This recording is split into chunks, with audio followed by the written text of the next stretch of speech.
Bismillahirrahmanirrahim. Assalamualaikum warahmatullahi wabarakatuh. Perkenalkan, nama saya Harum Farahisa. Saya merupakan dosen tetap pada program studi Ilmu Kelautan, Fakultas Kelautan dan Perikanan Universitas Syekh Kuala. Pada kesempatan ini, saya akan memaparkan implementasi pembelajaran pada salah satu mata kuliah yang saya ampu, yaitu Ekologi Laut Tropis. Mata kuliah Ekologi Laut Tropis merupakan mata kuliah wajib yang diselenggarakan pada semester ganjil dengan bobot 2 SKS. Mata kuliah ini bertujuan memberikan pemahaman yang komprehensif kepada mahasiswa mengenai ekosistem laut tropis. Mahasiswa mempelajari karakteristik, topografi, dan geografi laut tropis, konsep dasar ekosistem dan prinsip-prinsip ekologi, serta interaksi antara komponen biotik dan abiotik pada berbagai ekosistem pesisir tropis seperti mangrove, padang lamun, dan terumbu karang.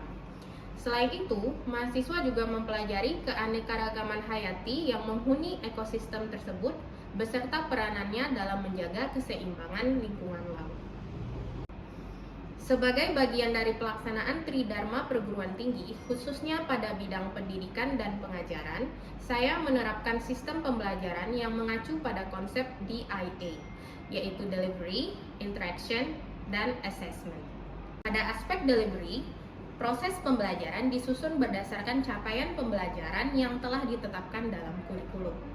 Mata kuliah ini mendukung pencapaian 2 capaian pembelajaran lulusan atau CPL program studi, yaitu CPL 01, mahasiswa mampu menguasai teori dan konsep pengetahuan umum serta sains dasar yang berlandaskan ketakwaan kepada Tuhan Yang Maha Esa, berakhlak mulia, berkarakter sesuai nilai-nilai Pancasila, kejujuran, keikhlasan, dan kebersamaan. CPL 02, mahasiswa mampu menguasai teori, teknik, dan keterampilan dasar bidang ilmu kelautan yang disertai kemampuan berpikir mandiri, kritis, dan ilmiah. Selanjutnya, capaian pembelajaran mata kuliah atau CPMK yang diharapkan adalah: yang pertama, mahasiswa mampu memahami karakteristik, topografi, geografi laut tropis, serta konsep dasar ekosistem dan prinsip ekologi laut tropis. Yang kedua, mahasiswa mampu menjelaskan hubungan interaksi antar ekosistem penting di wilayah tropis, seperti ekosistem mangrove, padang lamun, dan terumbu karang beserta lingkungannya. Dan yang ketiga, mahasiswa mampu mengklasifikasikan berbagai biota yang menghuni habitat dan ekosistem laut tropis. Untuk mencapai capaian tersebut, materi pembelajaran disusun secara bertahap mulai dari konsep dasar hingga penerapannya di lapangan. Mahasiswa mempelajari gambaran umum ekosistem laut tropis, kemudian secara berurutan mempelajari ekosistem mangrove, padang lamun, dan terumbu karang yang meliputi karakteristik, fungsi ekologis, biodiversitas, metode pengamatan, pengolahan data, hingga pengelolaan dan konservasi. Selain itu, mahasiswa juga diberikan beberapa studi kasus mengenai permasalahan lingkungan pesisir di Aceh maupun di Indonesia, sehingga mereka mampu menghubungkan teori dengan kondisi nyata di lapangan. Pada aspek interaction, saya menerapkan pendekatan student-centered learning melalui problem-based learning yang dipadukan dengan discovery learning dan case method. Pendekatan ini menempatkan mahasiswa sebagai pusat pembelajaran sehingga mereka tidak hanya menerima informasi, tetapi juga aktif membangun pengetahuan melalui diskusi, analisis, eksplorasi, dan pemecahan masalah. Discovery learning saya gunakan untuk mendorong mahasiswa menemukan sendiri konsep-konsep ekologi laut melalui pengamatan, analisis data, kajian literatur, maupun hasil praktikum. Sebagai contoh, mahasiswa menganalisis hubungan kondisi lingkungan dengan struktur komunitas mangrove, padang lamun, ataupun terumbu karang. Kemudian menyimpulkan faktor-faktor yang memengaruhi ekosistem tersebut. Sementara itu, case method diterapkan dengan memberikan kasus-kasus nyata mengenai kerusakan ekosistem pesisir di Aceh maupun Indonesia, seperti degradasi mangrove, pemutihan karang, kerusakan padang lamun, maupun penurunan keanekaragaman ikan karang. Mahasiswa diminta menganalisis akar permasalahan berdasarkan teori yang telah dipelajari, mengevaluasi berbagai alternatif solusi, dan menyusun rekomendasi pengelolaan yang berkelanjutan. Melalui kombinasi kedua metode tersebut, mahasiswa tidak hanya memahami konsep, tetapi juga mampu menerapkannya dalam penyelesaian permasalahan nyata di bidang ilmu kelautan. Mata kuliah ini dilaksanakan sebanyak 14 kali pertemuan di luar pelaksanaan ujian tengah semester dan ujian akhir semester. Selanjutnya, pada aspek asesmen, penilaian dilakukan secara objektif, transparan, dan berkelanjutan untuk mengukur ketercapaian capaian pembelajaran mahasiswa.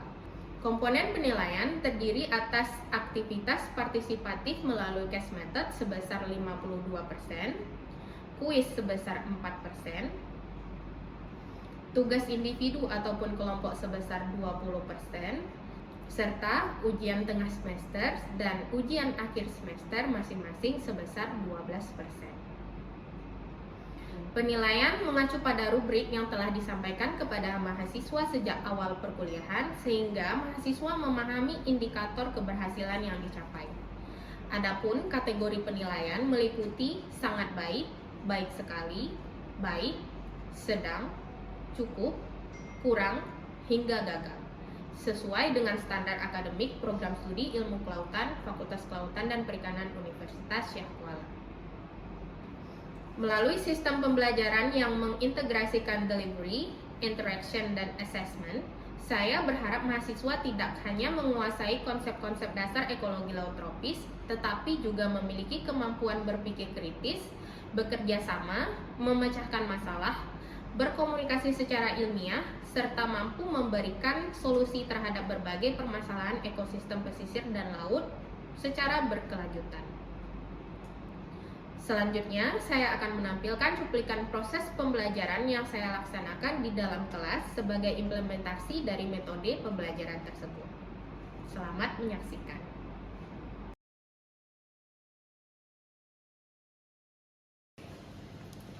Assalamualaikum warahmatullahi wabarakatuh. Waalaikumsalam warahmatullahi wabarakatuh. Ketemu lagi kita di mata kuliah ekologi laut tropis. Ya, sekarang sudah pertemuan ketiga. Seperti biasa, sebelum kita mulai perkuliahan, kita berdoa dulu sebentar, menurut agama dan kepercayaan masing-masing. Berdoa dulu. Berdoa selesai. Kepada teman-teman yang sudah hadir di ruangan ini, yang sudah memasuki mata kuliah ini, diharapkan untuk mengisi absensi di SIM kuliah seperti biasa ya. Silakan dibuka SIM kuliahnya masing-masing dan diisi absensi. Mengikuti pertemuan kita terkait mata kuliah ekologi laut tropis di minggu lalu. Jadi di minggu lalu kita kan sudah belajar tentang apa itu mangrove, ciri-cirinya, spesiesnya, bagaimana dia adaptasi, gitu kan. Dan di minggu ini, pertemuan kali ini kita bahas terkait biota pada ekosistem mangrove, ya, biota-biota yang ada di ekosistem mangrove. Jadi kita akan bahas makhluk apa saja yang tinggal, siapa saja yang mencari makan, bagaimana dia tumbuh dan berkembang di ekosistem mangrove. Nah, sebelum kita mulai, sebelum masuk materi, saya ingin mengajak kalian membayangkan sesuatu kayak gini. Nah, pernahkah kalian nyusurin ekosistem mangrove atau hutan bakau? Pernah. Nah, kira-kira ada nggak biota yang pernah kalian lihat pada saat lihat-lihat dari jalan di samping atau malah memasuki di ekosistem mangrove-nya? Ada yang pernah lihat biota? Ada. Nah, kira-kira biota apa? Coba ada yang jawab. Ya, mau apa kira? Ada ibu, mungkin ada kayak gastropoda, Gastropoda, bangau juga ya. Berarti sudah pernah melihat beberapa biota ya yang ada di ekosistem mangrove. Nah, yang kedua, kira-kira bagaimana mungkin ada hewan yang bisa hidup di ekosistem mangrove tersebut dengan kondisi-kondisi yang ekstrim? Apa kondisi ekstrimnya? Kayak ya yang seperti yang tulis sana atau gambar yang di sini. Substratnya lumpur, terus salinitasnya tinggi, ya kan? Habis itu kadang ada pasang, kadang ada surut. Jadi kadang dia ada airnya tinggi, kadang dia malah kering seperti itu. Nah, kira-kira apa sih yang bisa menyebabkan atau bagaimana mungkin ada hewan yang bisa hidup di daerah ini? Ada yang bisa jawab? Mungkin karena adaptasinya. Ya, adaptasi ya. Jadi ada beberapa bagaimana dia akan beradaptasi di ekosistem tersebut. Nah, dan terakhir kita akan bahas juga bagaimana atau mengapa mangrove ini jadi ekosistem yang paling produktif di kehidupan biota. Nah, jawaban-jawaban dari tiga hal ini akan kita bahas di sepanjang pertemuan kali ini. Setelah sesi ini atau setelah perkuliahan ini, jadi capaian dari pembelajaran ini kalian diharapkan yang pertama itu mampu untuk mengidentifikasikan kelompok biota apa saja yang menghuni ekosistem mangrove. Jadi apakah dia itu plankton, invertebrata, vertebrata, gitu. Vertebrata ini mencakup banyak hal lagi, gitu. Yang kedua, kalian bisa menjelaskan adaptasi morfologi. Selain itu adaptasi perilaku dari biota terhadap kondisi ekstrim di ekosistem mangrove seperti yang tadi saya bahas ya, ada kondisi substratnya lumpur, ada dia salinitasnya tinggi, sama kondisi pasang surut. Dan yang ketiga, nanti setelah sesi ini kalian akan mampu menganalisis interaksi ekologis. Jadi interaksi ekologisnya itu berarti antar biota-biotanya itu bagaimana interaksinya dalam di kehidupan ekosistem mangrove-nya. Itu kita bahas di bagian case study-nya. Secara garis besar terdapat 3 kelompok biota yang ada di ekosistem mangrove. Yang pertama ada kelompok plankton dan mikroorganisme. Jadi dia mencakup fitoplankton, zooplankton, terus ada bakteri, fungi, dan lain-lain. Jadi ini masuk ke yang kecil-kecil, yang mikroskopik. Yang kedua ada kelompok invertebrata. Ada yang masih ingat invertebrata itu apa? Masih. Nah, coba ya. Iya, hewan yang tidak memiliki tulang belakang. Contohnya ada arthropoda. Arthropoda ini masuk kepada insektisida kayak laba-laba ya, arthropoda. Terus ada krustasea. Krustasea masuk kelompok kepitingan. Terus ada Chelicera dan ada juga molluska. Itu banyak lagi nanti anakannya, mau yang bivalvia, gastropoda dan lain-lain. Dan kelompok ketiga ada vertebrata. Vertebrata apa? Iya, dia memiliki tulang belakang. Nah, ini masuk ke yang udah tingkat tinggi nih, kayak ikan, amfibi, reptil, mamalia. Ini akan kita bahas semua. Jadi ketiganya ini saling berinteraksi dalam satu jejaring rantai makanan di ekosistem mangrove.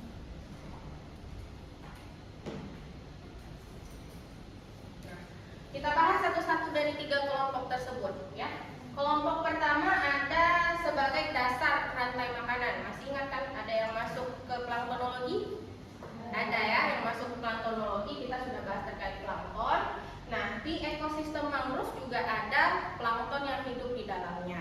Jadi, kalau si fitoplankton ini kan sudah sebagai produsen ya.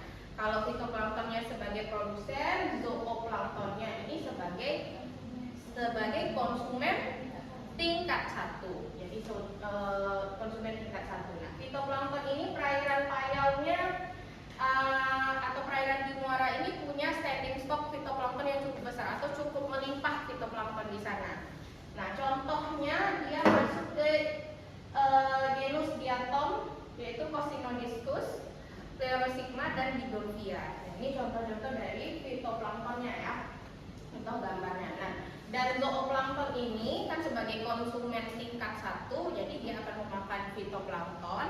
Dan ini hampir semua biota di ekosistem akuatik itu ada fase hidupnya sebagai zooplankton ya. Baik dia itu telur ikan, protozoa, larva dari echinodermata kayak larva babi laut, larva bintang laut, itu semua berawal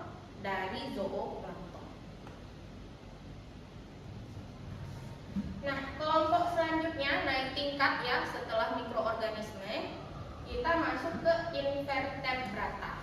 Nah, invertebrata yang ditemukan umumnya kelompok arthropoda. Arthropoda ini masuk ke serangga-serangga ya. Terus Chelicera, Crustacea, sama Mollusca. Nah, dua kelompok invertebrata yang paling banyak ditemukan itu kelompok Mollusca sama Crustacea ya. Kalau Crustacea yang kepiting-kepitingan sama si Mollusca itu masuk ke kerang-kerangan sama keong ya. Nah, yang pertama kita bahas ini yang paling ujung nih, serangga atau insekta. Insekta ini paling banyak ditemukan. Jadi kalau kalian sampai di ekosistem mangrove ada semut gitu ya, ada laba-laba, ada kutu, ngemat juga, terus jangkrik juga ya. Satu lagi yang paling banyak ditemukan apa? Kalau kalian pergi ke ekosistem mangrove, kira-kira digigit siapa? Nyamuk ya. Nyamuk di ekosistem mangrove itu cukup banyak dan besar-besar. Jadi ukurannya lumayan besar dibanding nyamuk-nyamuk yang biasa kalian temui. Ukurannya cukup besar dan gatalnya juga bentol-bentol merahnya juga jadinya besar-besar gitu ya. Jadi kalau kalian pergi atau melakukan penelitian di ekosistem mangrove, siapkan pelindungan tubuh yang maksimal. Nah, selanjutnya ada kelompok Chelicera, kelompok arthropoda non insekta atau non serangga. Selain itu ada Crustacea ya, seperti remis, udang, kepiting. Ini melimpah ya, dan paling banyak dikaji, paling banyak penelitian terkait Crustacea dan Mollusca juga. Mollusca ini dia hidup biasanya di di bentos ya, di substrat dasar, atau dia hidup di sela-sela akar mangrove. Nah, dari kelompok yang 4 tadi kita bahas sedikit terkait Crustacea. Crustacea atau kepiting penguasa lantai mangrove gitu. Jadi banyak sekali jenis-jenis kepiting yang ditemukan di ekosistem mangrove. Nah, saat ini lebih dari 60 spesies kepiting itu dapat ditemukan di ekosistem mangrove. Gitu ya, ada sekitar lebih dari 60. Nah, yang dibahas di sini untuk yang pertama ada namanya kepiting lumpur atau Thalasina anomala. Nah, kalau kalian ke ekosistem mangrove ya, ada kalian lihat gundukan-gundukan, itu ya. Kadang ada lihat kayak gundukan-gundukan mound namanya ya. Ada gundukan-gundukan ini kira-kira apa gitu. Ternyata adalah rumahnya si Thalasina anomala ya. Jadi dia itu membentuk gundukan tanah besar di mulut liangnya. Terus dia nanti akan biasanya satu gundukan atau satu mound itu dia hidup satu kepiting atau satu Thalasina. Lalu untuk pola makannya sebagian besar dia akan memakan dedaunan, lainnya memakan alga atau detritus. Nanti dia buang menjadi sisa bentukan padat seperti pelet-pelet kecil. Makanya kalau kalian lihat di ekosistem mangrove atau di substrat itu ada kayak bulat-bulat kecil gitu, nah, itu kerjaannya si kepiting gitu ya. Dia yang pas buat bulat-bulat. Nah, selain si tadi kita bahas si Crustacea, kita bahas sedikit tentang Mollusca yaitu Gastropod dan Bivalvia. Ini banyak ya kita temukan kalau kalian misalnya ke ekosistem mangrove atau kalian pergi jalan-jalan di daerah pesisir, ada banyak yang menjual kerang-kerangan. Biasanya itu diambil langsung dari lumpurnya di sana, lumpur di daerah ekosistem mangrove-nya. Selanjutnya ikan ya, kita sudah masuk ke vertebrata. Tadi kan kita bahas invertebrata, sekarang bahas vertebrata. Nah, ikonnya untuk biota di ekosistem mangrove ikan gelodok ya. Pasti sudah pernah lihat semua ya, sudah tahu bentukannya gimana ya. Jadi si ikan gelodok atau bahasa Inggrisnya mud skipper ini, dia memang hidup dia itu secara eksklusif di ekosistem mangrove. Dia memang nggak bisa hidup tempat lain. Memang disesuaikan bentuk tubuhnya udah sesuai untuk hidup di ekosistem mangrove. Terus dia punya kaki atau sirip yang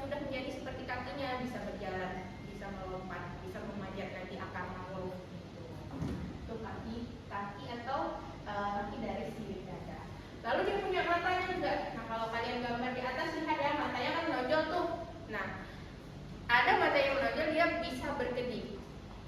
Nah, bisa berkedip matanya. Itu jarang sekali ditemukan pada kelompok-kelompok ikan, gitu ya. Ini spesialnya. Lalu predator utama biasanya ikan gelodok ini menjadi mangsa untuk ular ya, ular yang ada di ekosistem mangrove, gitu. Atau jadi mangsanya. Nah, selain si invertebrata lain ada jenis burung ya. Di daerah mangrove kalau kalian pernah lihat ada putih-putih ya, hinggap-hinggap di atas pohon mangrove itu adalah jenis burung, biasanya burung bangau atau burung Egretta garzetta ya.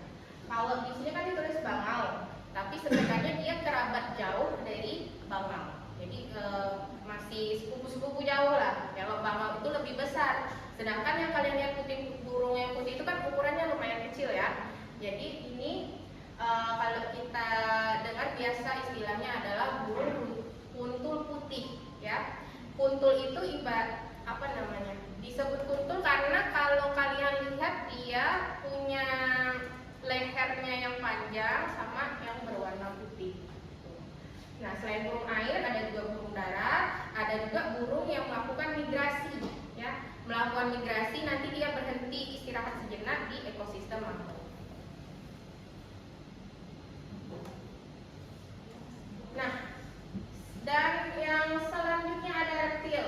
Di ekosistem mangrove selain ada ikan, ada burung, ada reptil. Reptilnya yang paling buas ya, ada buaya. Ada yang pernah lihat buaya? Pernah ya. Buaya di ekosistem mangrove namanya buaya muara ya. Buaya muara. Buaya muara. Jadi tidak apa namanya dia kalau masih muda kalau masih kecil ya masih muda dia makannya kepiting, makan udang, makan ikan gelodok. Nah kalau udah besar biasanya dia makan mamalia yang lain gitu. Selain itu ada juga biawak bakau. Nah sering juga kita lihat di ekosistem mangrove ya, kayak biawak bakau. Jadi dia bisa sampai 2 meter. Dan terakhir ada ular ya. Ular juga banyak kita lihat di ekosistem mangrove, mau dia di dasarnya atau yang di pohonnya ya, ada dia berkamuflase warnanya hijau sampai tidak bisa kita bedakan. Nah yang lain jarang kita jumpai ada amfibi sama mamalia. Kalau amfibi kayak katak ya, katak itu jarang kita jumpai. Mungkin karena dia punya kulitnya sensitif gitu, sensitif terhadap salinitas, tapi ada juga beberapa yang bisa hidup seperti si rana caprifora ini. Dan terakhir ada si mamalia lumayan banyak ya. Ada dibandingkan si amfibi, mamalia juga lebih banyak. Ada kelelawar buah, biasanya itu bergerombol nanti gantung terbalik dia di batang-batang atau pohon-pohon mangrove. Yang lain ada kera atau monyet gitu. Dan ada juga babi ya. Ada juga babi di ekosistem mangrove, sama ada kerbau air juga. Nah, terakhir nih berarti kita bahas kesimpulan dari biota yang ada di ekosistem mangrove. Jadi ada satu ekosistem tapi ribuan adaptasi di dalamnya. Jadi ada yang sebagai dasar rantai makanan, ada sebagai invertebrata dominan kayak yang tadi crustacea tadi ya, crustacea, bivalvia, gastropoda. Terus ada ikan migrasi yang hidupnya dia nursery-nya di ekosistem mangrove, nanti dia tumbuh dan berkembang, dia pergi ke laut lepas gitu. Dan terakhir ada burung dan satwa yang cukup besar. Nanti ini berlindung dia di ekosistem mangrove, mencari makan, berkembang biak juga di ekosistem mangrove. Jadi kunci dari adaptasi yang bersama ini dia memiliki semua biota ini memiliki toleransi terhadap salinitas yang tinggi. Dia juga bisa hidup di daerah pasang surut dan juga bisa hidup di substrat yang hampir anaerob atau tidak ada oksigen. Itu materi untuk hari ini. Oke, selanjutnya ada penugasan yang akan dikumpulkan di minggu depan ya. Jadi saya minta kepada teman-teman semua akan membentuk kelompok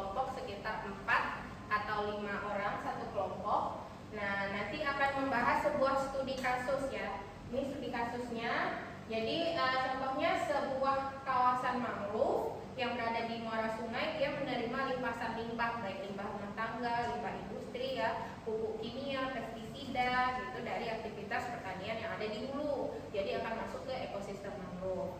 Nah, kemudian beberapa bulan kemudian warga sekitar atau masyarakat sekitar ini melaporkan bahwa terjadi penurunan penangkapan ikan ataupun penangkapan kepiting di kawasan tersebut. Nah, yang akan kalian lakukan, yang pertama identifikasi apa sih biota yang paling terdampak di awal. Tadi kita sudah bahas tuh, ada mikroorganisme, vertebrata, dan lain-lain. Jadi kalian identifikasi biota pertama yang terdampak paling awal dan jelaskan mekanismenya. Yang kedua, kalian akan susun bagan rantai atau jaring makanan yang menunjukkan bagaimana pencemaran tersebut merambat antar biota ya. Jadi dibuat jaring makanan atau rantai makanannya. Dan yang ketiga, rumuskan minimal 2 mitigasi atau pengelolaan yang dapat dilakukan berbasis ekologi, nanti akan diterapkan bersama masyarakat sekitar. Nah, tugasnya nanti itu membuat makalah singkat sekitar 2 atau 3 halaman dan dipresentasikan sekitar 10 menit per kelompok dan kita bahas di minggu depan. Jadi masing-masing kelompok akan melakukan presentasi.